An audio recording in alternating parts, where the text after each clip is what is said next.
नजर डालेंगे दिलचस्प और अजीब खबरों की तरफ। जापान वो अनोखी सरजमीन है जहां बिल्लियों, सांपों और मछलियों के लिए रेस्टोरेंट्स और कैफे मौजूद हैं। इसी तनाजुर में अब ऐसे मुसन्निफीन ने के लिए एक कैफे बनाया गया जिन पर कम वक्त में अपना काम मुकम्मल करने का दबाव होता है।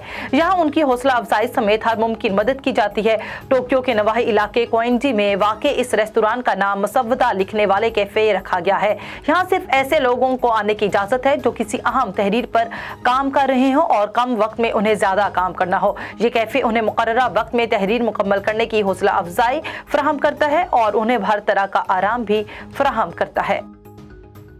इस वक्त दुनिया का सबसे बड़ा गोरिल्ला बर्लिन के चिड़ियाघर में रिहाइश पजीर है, जिसकी 65वीं सालगिरह मनाई गई। सालगिरह के दिन उसे उसका पसंदीदा चावल केक बनाकर खिलाया गया। इस मौके पर चिड़ियाघर इंतजामिया ने अपने इंस्टाग्राम पोस्ट फेटियो के केक के साथ तस्वीर जारी करते हुए उसे दुनिया की बुजुर्ग तरीन मादा गोरिल्ला करार दिया है।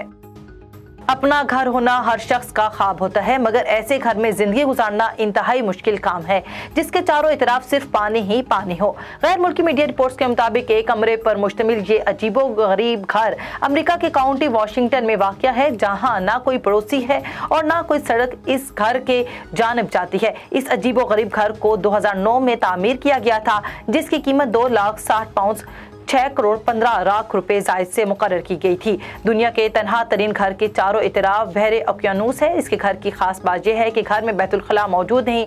घर के दोनों तरफ मिट्टी के टीले मौजूद हैं, जिसके बायस कश्ती वालों को जजीरे पर उतरने में कोई मुश्किल पेश नहीं आती।